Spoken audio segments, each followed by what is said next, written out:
We are tonight's entertainment. You can't handle the truth. The fire rises. Pizza time. You're a wizard, Harry. So it begins. You know how much I sacrificed? You think that's air you're breathing? Groovy. I don't have friends. I got family. We are Saxophone!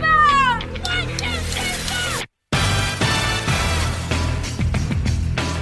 3, 4! Craft Services. Hey, Trent. Hi, Parth. You're looking well. Thank you. You're looking pretty good, too. We have a podcast.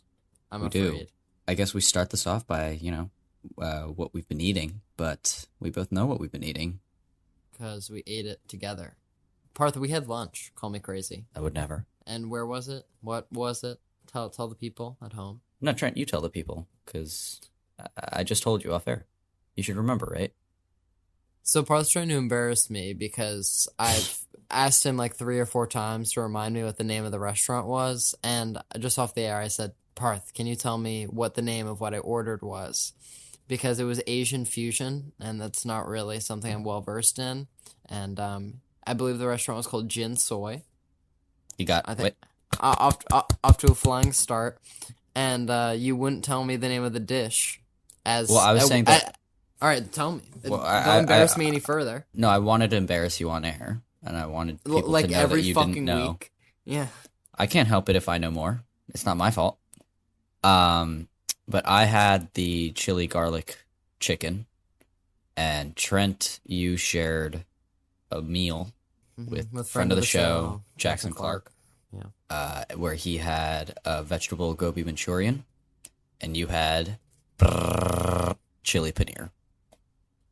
There you go. Yeah. And how was it? Did you like it?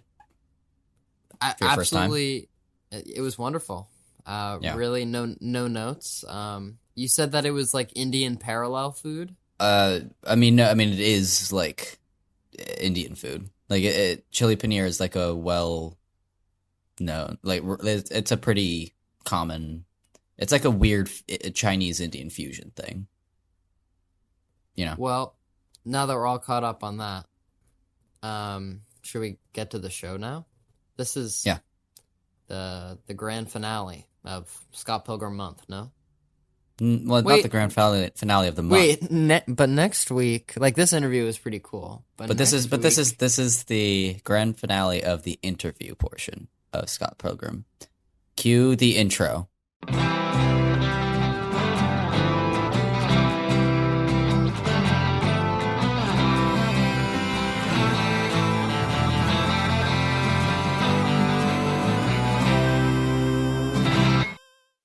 Welcome back to Craft Services, where we talk about the movies. Each week we talk about a film and hopefully have a crew member of that film to talk with us about their experience working on the picture. Wow, Trent, you got that word for word. I'm proud of you, my boy.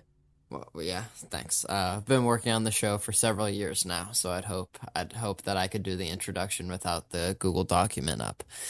But this is the conclusion, the culmination of a almost 2-hour interview. This should tie up all the loose ends if you listen to part 1 and 2. You've been a little cliffhanger. I don't know where Parth cut them, but hopefully it wasn't mid-sentence. But we had some cool guests, and we hope you enjoy it. Yeah, we had, just to reiterate, we had Oscar Wright, Edgar Wright's brother, Danelle Davenport, and Rob McCallum talking as storyboard artists on Scott Pilgrim. And this one, we asked one Scott Pilgrim related question, and then we started asking them about all the other cool stuff they worked on, which is like a lot. They worked on collectively like a lot of movies. Would you agree? I would agree. I was physically present for the interview, as far as I can tell. But let's like this interview is pretty cool. But Trent, how about we let the good people listen to the interview, and then tease out what's coming next. If they're kind enough to stay until the very end, like the last 5 minutes, then we could tell them what comes next week. Because I'd say there's a major announcement on the way. Yes. Something big coming. And it's that we're going to have a 14-year-old on our show. Who they're going to be? Trent, you can't say that. Who they're going to be, I'm not entitled to say, but they're a teenager and they're ready to talk. Teen talk. All right, Parth and Eric. cue the interview.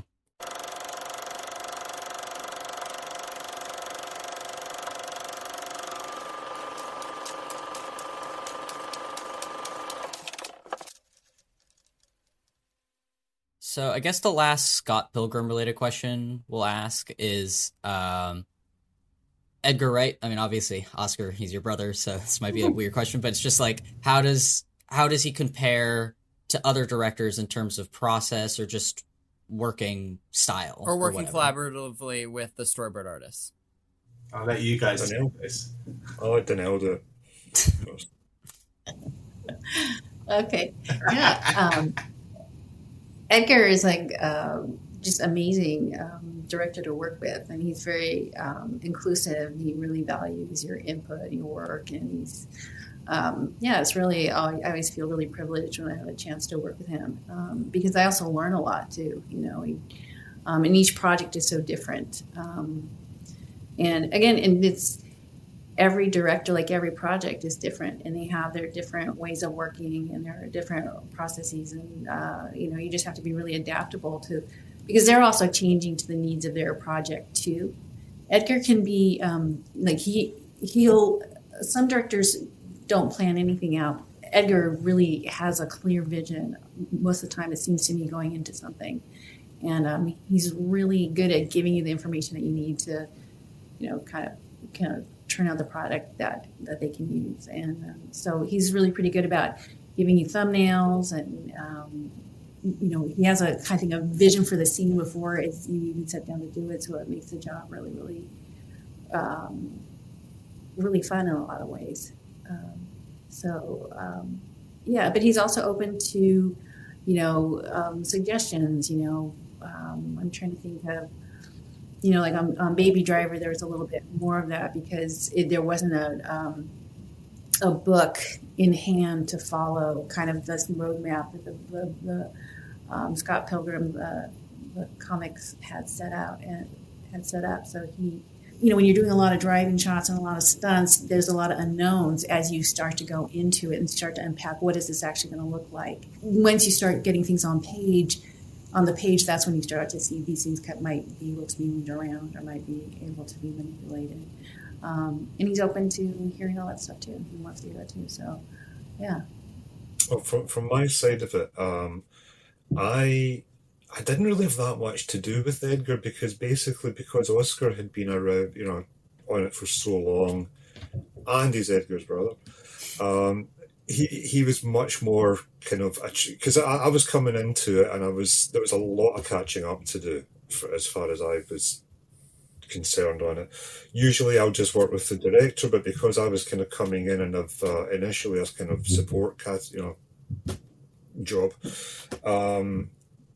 I saw Edgar a few times, but most of the information that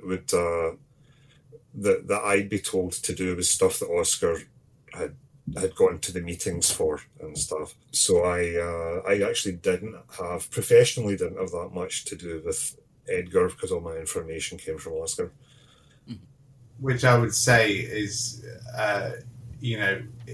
I'm like the translator for a lot of people, or the through line to Edgar when Edgar's not available. That's and it makes perfect sense though. Yeah. In the context of this, usually. And I've worked on films where, you spend so much time with the director and you're hanging out and you're eating together. And I've had other films where I'm not going to say what film it was, but the director walked by my desk and he goes, "Are you doing storyboards?" And I went, "Yeah." He went, "Nice," and walked away because I wasn't really working with the director on that one. I was working for second unit doing the stunts on that one, so that was fine. That was allowed. But that's not looking at, oh, that's terrible. It wasn't terrible. I was working for second unit stunt people. But yeah, it's basically it's good to keep the information flow clear and clean, because it can get awfully confusing otherwise. Because sometimes someone will say something to one person and another thing to another person and forget that they've said that to one person. So yeah, that makes sense. Yeah, obviously for me, I mean, I realised it's been a joy working for. I mean, it's not always been easy. We've banged heads a few times, but the shorthand that we had shorthand anyway. I think just because of our history growing up together, but over the years and over the projects, more of a shorthand is you know it has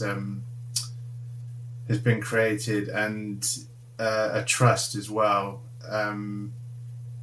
And I think Scott Pilgrim is when I felt like I was trusted to take a lot on and to sort of guide things through, and it really helped. I could see quite clearly how I was useful, in not just in our department, me and Rob, but throughout the whole, all of the post stuff. There was a lot of post stuff to do, but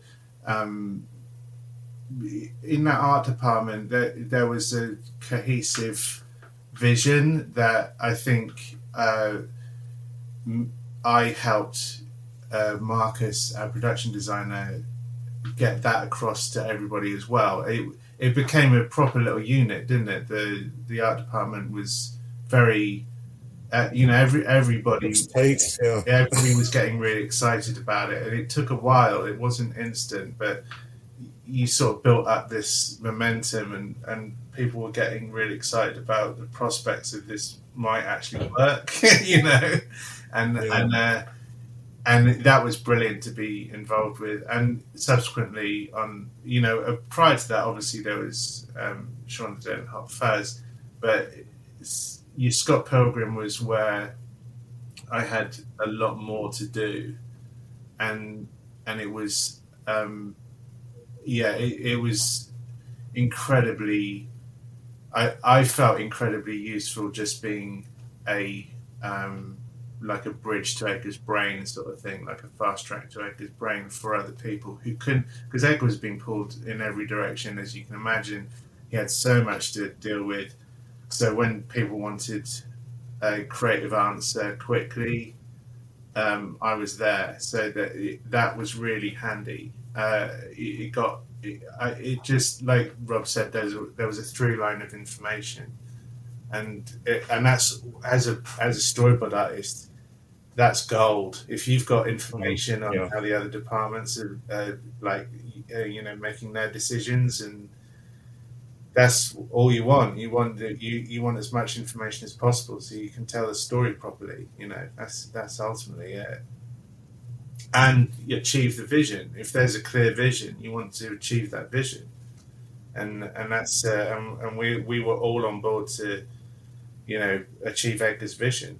So it was and in terms of other films, I've had great fortune with Edgar, and obviously working on films outside Edgar's films, it's not quite the same, but I've had great experiences there too. But it's obviously, me being Edgar's brother has afforded me a lot of opportunities that just in terms of that trust and the shorthand, and being in the art department on his films is just enormous fun and very, very rewarding, I would say. So we're on the home stretch. So for our respective questions, just since we're running a bit long, we thought we'd do a rapid fire. So we'll name a few. We'll name a few of your movies, and then you pick one that to comment on. Rob, okay. Your choices are It, Suicide Squad, or Pacific Rim. I'll go for Pacific Rim. Guillermo del Toro. Oh yeah, amazing. Yeah, that was mind-blowingly cool. I've met Guillermo before he was doing Hellboy 2, and he asked me to work on Hellboy 2, but my daughter was going to be born, and I wasn't able to leave the country to go and work on that. So that passed by, but then I got a call saying that from Carol Spear, the production designer, saying that he was going to be doing Mountains of Madness, the Mountains of Madness, the H.P. Lovecraft one, and did I want the concept or a concept job on that, because he has a lot of concept artists.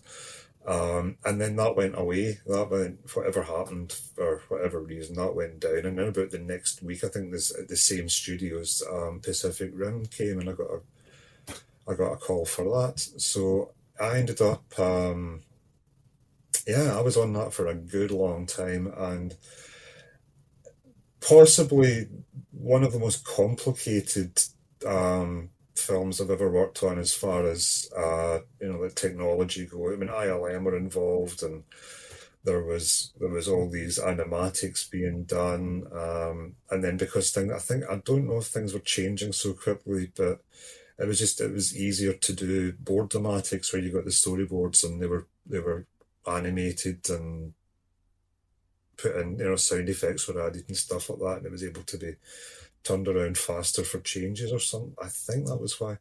But working for Guillermo was great. It was basically it gave us all a talk, because it wasn't just me. There was like I was the one initially doing boards, and then there was Guy Davis, Francisco, who's worked with Guillermo a lot, both of them. I'm going to miss people. I'm terribly sorry if I forget to add people, but there was so many people. We had an entire wing of Pinewood Studios just full of Guillermo and his artists. There was Carlos and, oh goodness, I feel terrible. Okay, I'm not going to say any names. There was a bunch of guys, because I'm going to miss somebody and I'll feel bad about it. But there was like 10 of us in one room at one point. I was sitting beside Wayne Barlow, and Ty Ruben Ellison was on there, and it was like, these are guys whose work I have seen for years. And Guy Davis, I was a huge fan of his work. And then you're sitting just getting to become friends with them. And Guillermo gave us a big talk saying, welcome to the project and stuff, and give me what I want first, and then if you get any ideas, absolutely, do that. So that was a good way of working, because you knew that you were giving him what he wanted, and then if there was any other ideas, it's like a director said to me once: the good ideas are mine, the bad ideas are yours. So you end up, and it was a long, thorough job, but especially as we were kind of animating the boards, I found that I was doing like a step more than I would have done in the storytelling visually, because you do somebody pulling back, and then you usually do a robot pulling back and then punching, so you see the effect of that. But then you had to basically draw a panel in between. I'm acting this out, you won't see this. But,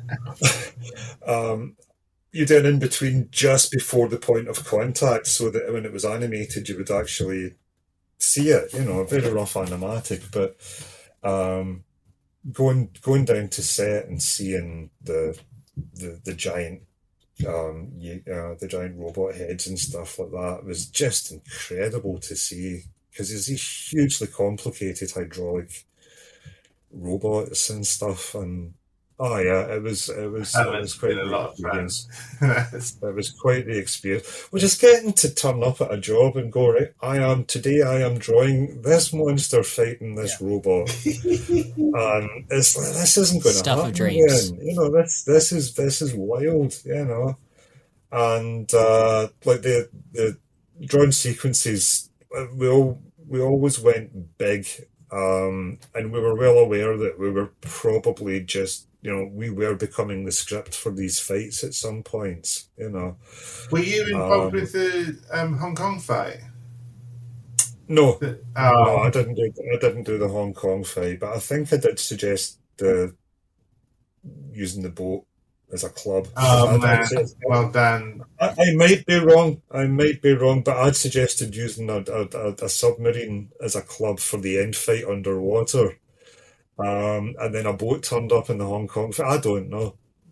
It may just have been two people having the same idea, but Well, it got to be on screen, so that was the. Yeah, no, it was brilliant in the film. I did the opening with the knife head, and I did the finale, and I did the big finale with them going underwater, which looks. I mean, it's not often you get to see a film where the storyboards look exactly like what you see on screen, because there's usually a wee bit and actually Scott Pilgrim was one of those ones where it's like, yep, exactly as boarded, completely. It's not normal, is it? No, it's not normal, because there's things happen on set, there's have ideas and stuff like that, and just about everything. Although with the end sequence, that was, when I boarded it, it was absolutely huge, and there was stuff happened that didn't make it into the final film, and that actually more than makes sense, because it was, you get the character's goal is to put the bomb into the breach and seal the breach, and that's it. And then there was all this other stuff which really was quite distracting from the from the kind of the goals of the characters at the time. But it was a huge action sequence. But most of it was exactly as boarded, and then the other stuff that wasn't filmed was like these crazy, huge, distracting action sequences that didn't. Which were, I think, my idea, but that was some of the ideas that I threw in there. But yeah, no, it was so yeah, and working with Guillermo was something I'd always wanted to do, and seeing how he works and yeah, just getting to work with him was very cool. Danelle, your choices are First Man, Shang-Chi, Ant-Man, Guardians of the Galaxy, and Little Women. So quite the pick of the litter. Well, maybe I'll talk about. I'll say really quickly. I guess I'll pick First Man, just because. My favorite movies to work on tend to be ones that I've learned something on. And I love Shang-Chi. I mean, I want to talk about Shang-Chi because I know everybody wants to hear about that. But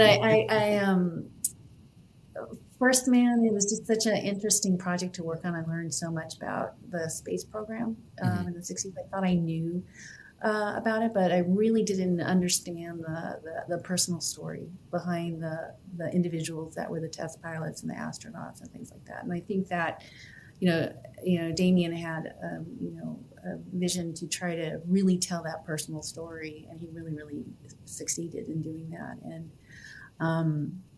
it was kind of very emotionally fraught in a lot of ways, because it's part of all of our history. And I remember one of the scenes that really stuck out to me was two scenes. One was when the three guys, Chaffee, Chisholm, and White, get during the plugs out test, the capsule catches on fire and they're killed. And I literally had to, I was trying to figure out what this would look like, and I just was really aware that, the flames would be a certain color depending on what was burning in that cockpit. And I had to research what was burning in that cockpit and why that cockpit burned the way it did, that capsule burned the way it did.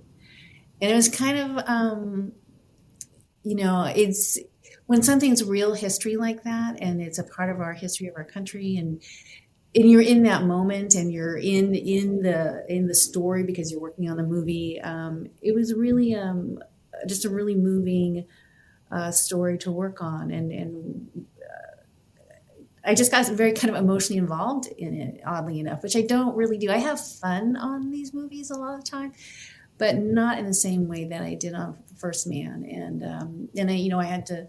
When you learn that, the reason why that burned is because they had oxygen, they were locked in there. They had oxygen flowing into those guys. And there was all these nylon fittings in there that went out like that as soon as the oxygen caught on fire. And, it was just very interesting, but it also, I really had a good time also doing the scene where he ejects out of the lunar lander, the test vehicle. And I didn't realize that they had to test all those things on planet Earth under different, conditions of gravity. It was just really interesting learning how, he's got it. One of the things I learned on that, I always thought, oh, why don't they put a parachute on every person who gets on a commercial aircraft? If the plane starts to go down, the pilot can hit a button. You could peel back the top of that like a sardine can. Everybody could hit the eject button on their seat, and poof, we'd all fly. We'd float down to the ground safely. No. What I realized, one of the last things in the world you want to do is to eject from a moving aircraft. Just how dangerous that is. You can, if you're going a certain velocity, terrible things will happen to an individual who ejects out of an aircraft, so like he had to be, facing that lunar lander had to be, positioned a certain way from Earth for him to eject out, or he'd be ejecting into the Earth. And, I learned a huge amount, and turns out, I'm a huge space tech nerd. And, I loved every minute of working on that first man. I think you've just taught us a lot of things. Don't eject out of a moving aircraft unless absolutely necessary. Don't want to end up like Your Goose. skin will get peeled off. I was thinking Goose as well. Yeah. There's less gravity in Top Gun, as far as I recall. Like, you know what I mean? It's Top Gun operates on its own set of physical laws. Yeah, Exactly. It's a cruisapalooza. Yes, exactly. Okay, and Oscar, to close this out, your options are Last Night in Soho. According to IMDb, you appeared as a stormtrooper in Star Wars: The Last Jedi. Wonder Woman, Baby Driver, or the Cornetto trilogy. Okay, I'll quickly run through. So, little correction. I was in Last Jedi, but not as a stormtrooper. I was a rebel. Oh. Both me and my brother were rebels, and along with Edgar's producer and assistant Leo and Joe Cornish as well, and we were all in the same scene as rebels, all in rebel gear, and it was in the cavern at the end, and we shared a scene with. Were you with Gareth Edwards? No, that was another. That was the scene outside. That was in the battle outside. We were inside, and we were in a scene where C-3PO and R2. No, it's C-3PO and BB-8. I think R2D2 wasn't there. I don't think, or was he? He may have been there, and but it was Oscar Isaac and John Boyega. And just witnessing all that was just a day of utter joy, just running around Pinewood Studios. Meant to be, we weren't meant to be running around, but we were going to all these departments and seeing and we were in full rebel gear, and we got to choose our guns, and we got to and it's just like. You don't get to do that much. It's hard to not act like a kid when you're holding a blaster, Yeah. It was just delirious fun. You're transported. You're a 12-year-old again, basically. But quickly, Wonder Woman. I had a great time with Patty Jenkins. It was a totally different experience to what I'm used to.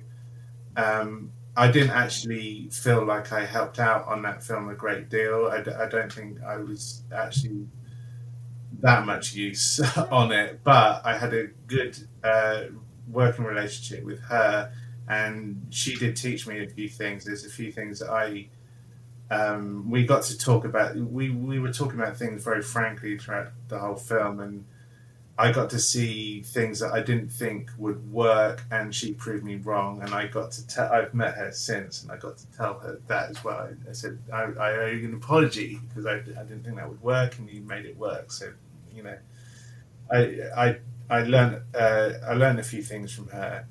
But I will say, just because it's so fresh, and just because we're all so proud of it, is Last Night in Soho an immense amount of creative joy on that movie, bringing that to to making Edgar's vision a reality was a big deal. There was a lot of hurdles, but so much creative juices flowing on that one, I would say. And yeah, the whole crew. I mean, I would say one of my favorite memories this year actually is the cast and crew screening, and because we had to wait a long time. But obviously, during lockdown, we were like completing that movie over Zoom.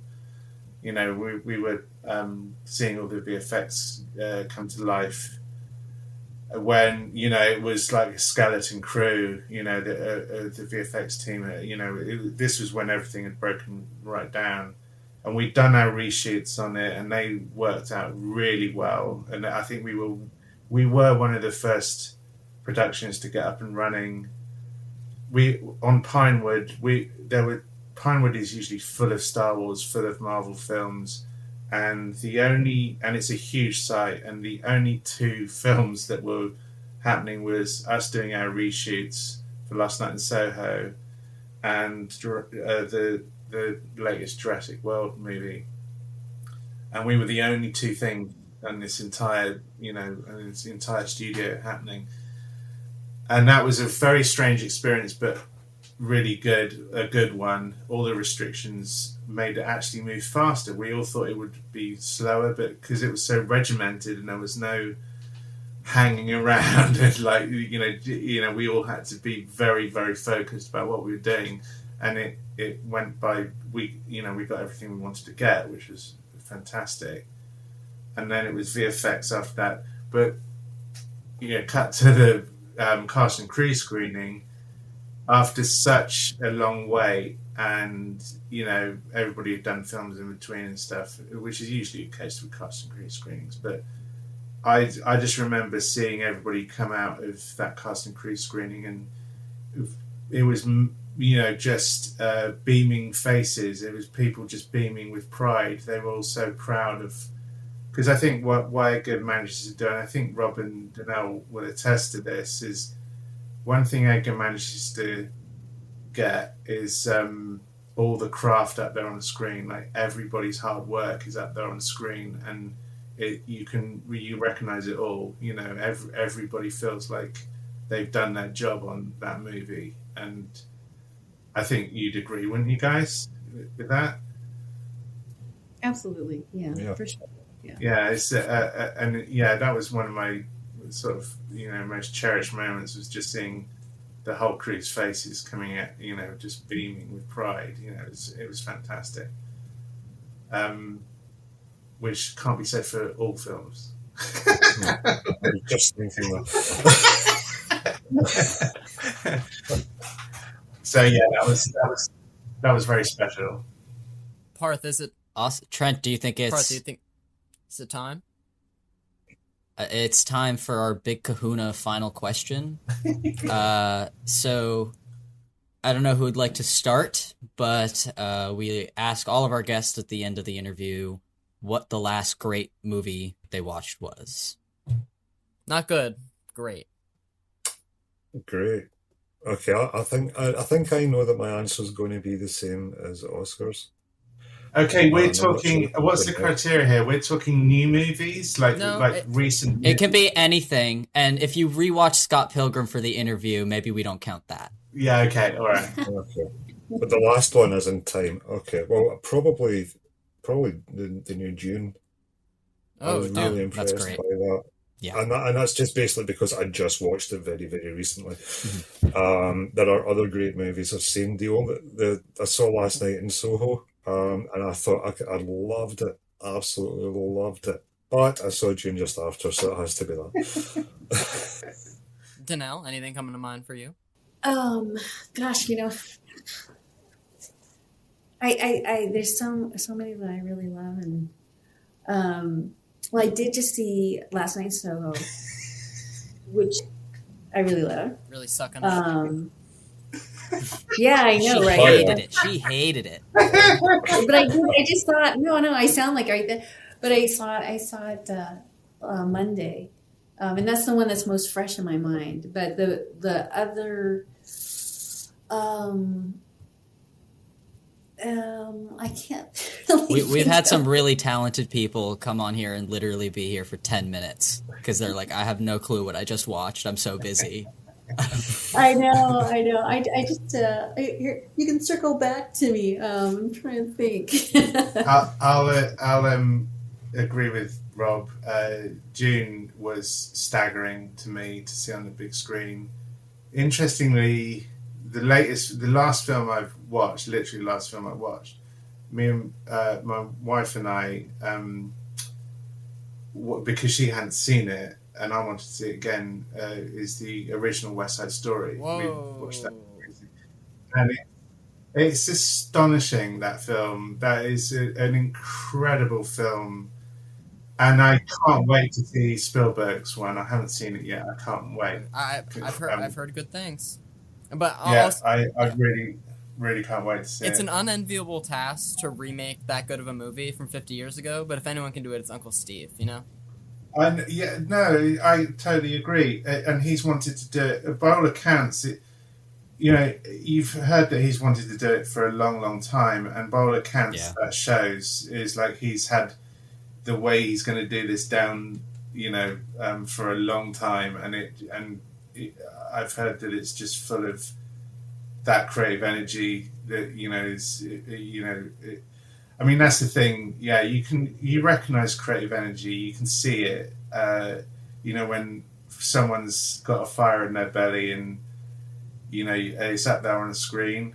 And I think June comes into that as well. You can see that this guy has been thinking about this for a long time and how to do this, and it shows.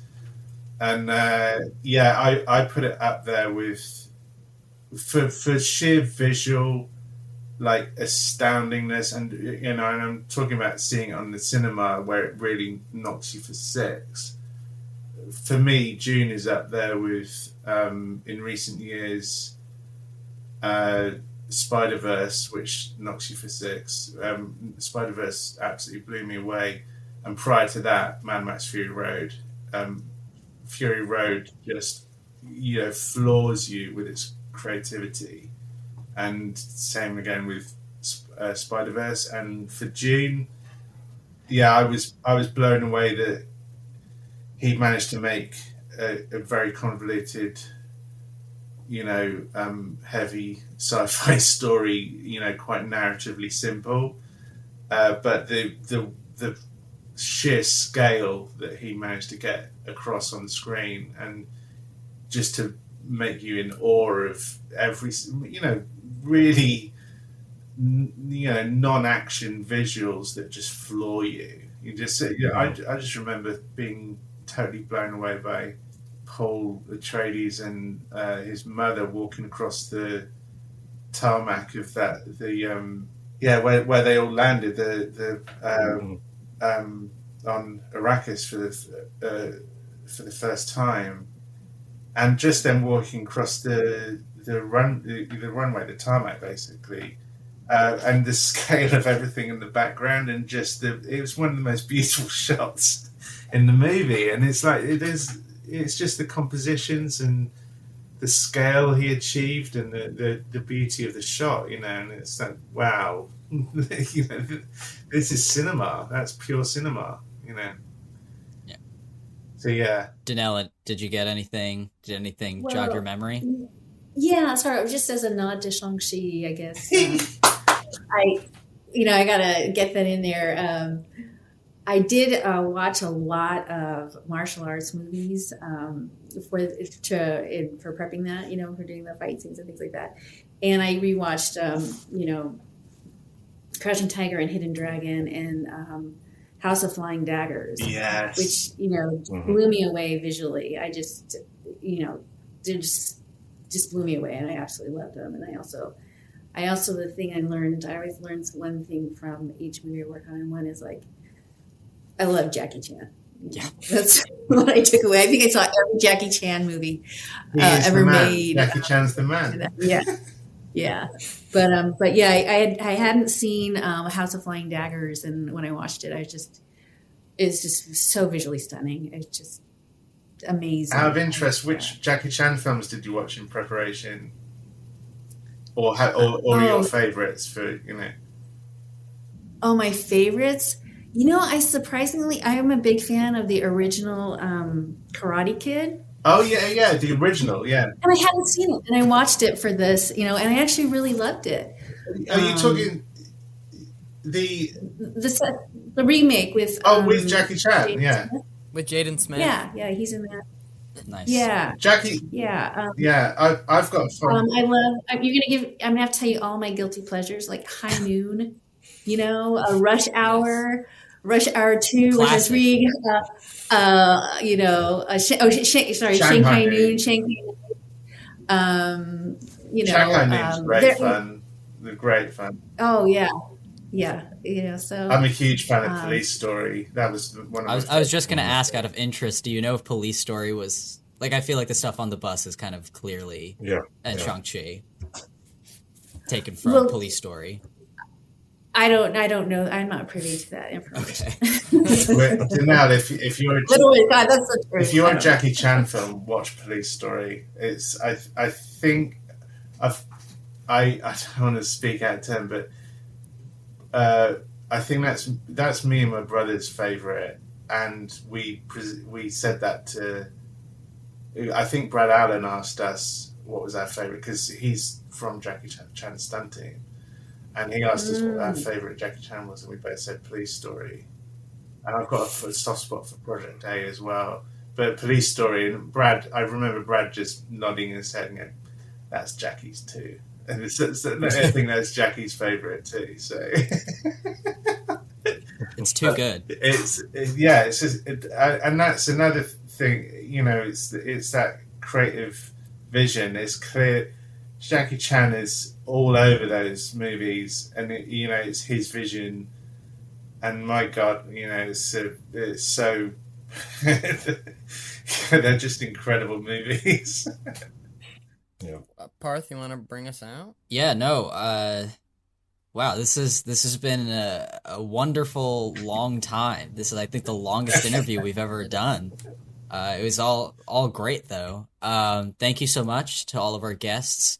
Rob McCallum, Danelle Davenport, and Oscar Wright for joining us and talking about their time on Scott Pilgrim, among other awesome, amazing movies. Thank you guys so much. This has really been awesome. Thank you. Thank you very much. It's been nice to have an excuse to go down memory lane. Yes, very good. Fun.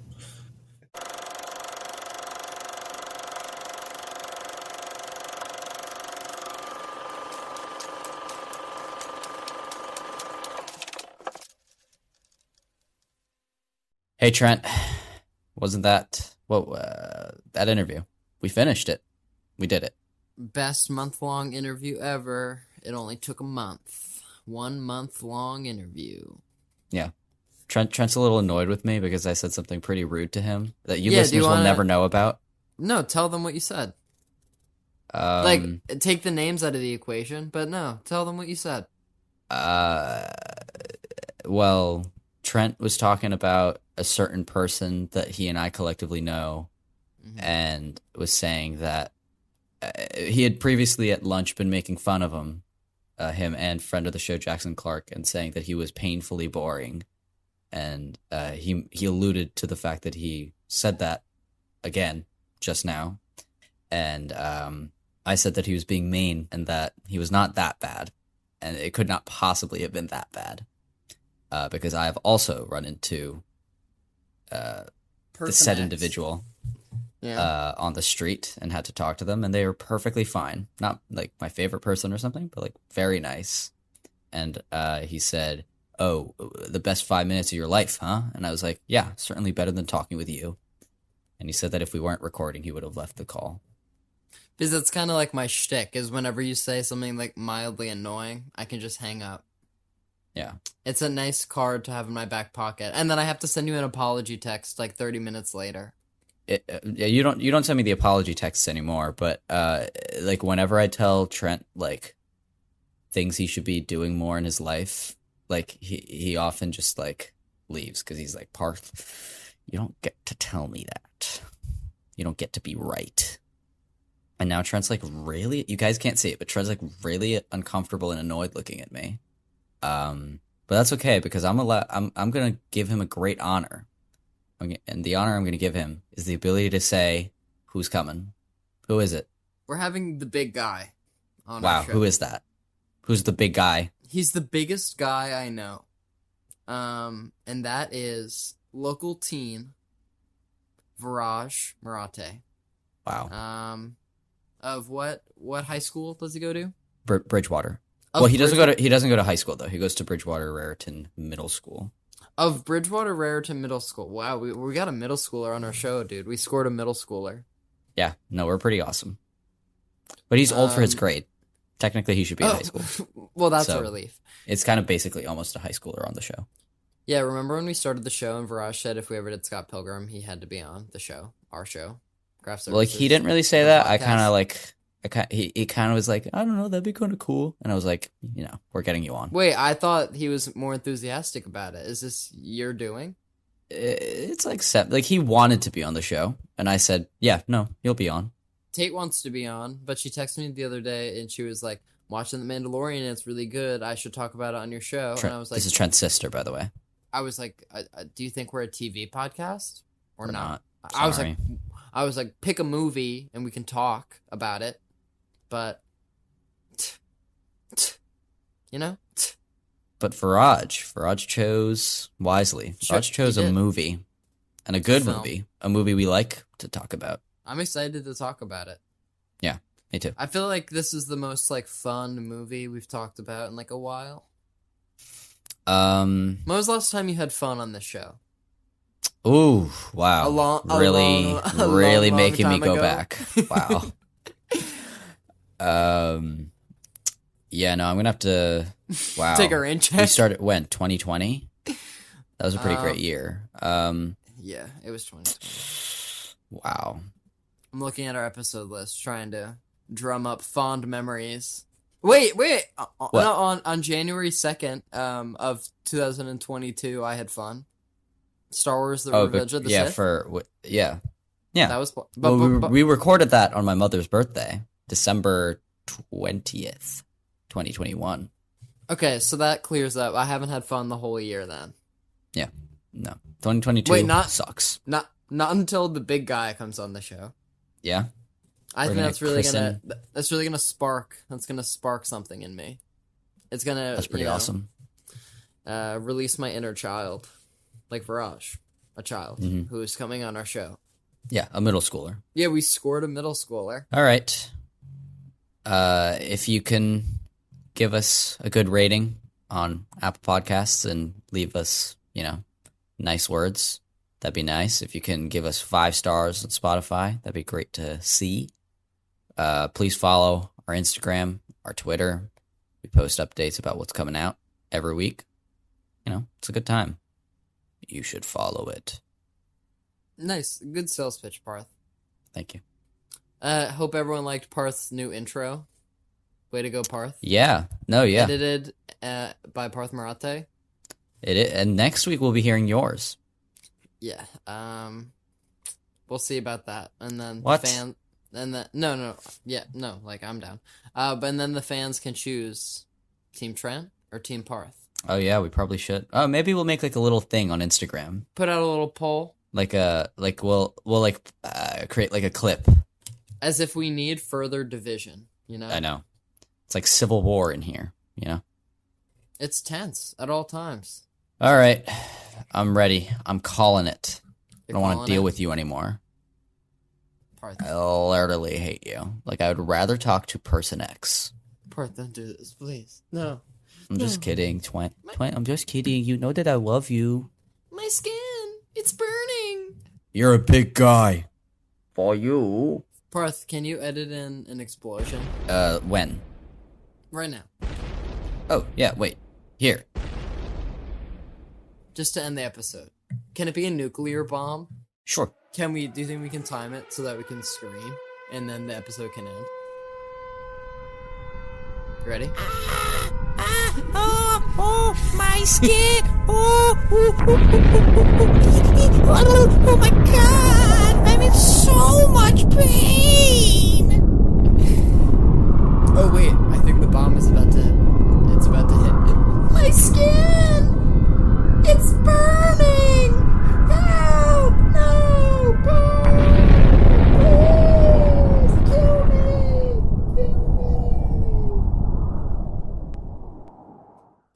It's interesting how the bomb hit me so much earlier than you.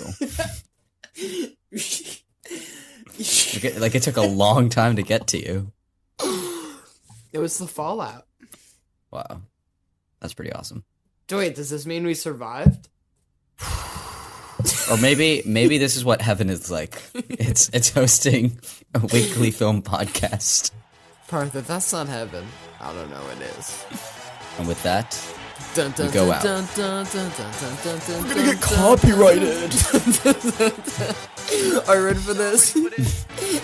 Wait, Parth, can you edit in that song? Sure. Why not? Alright, thanks. Bye, guys.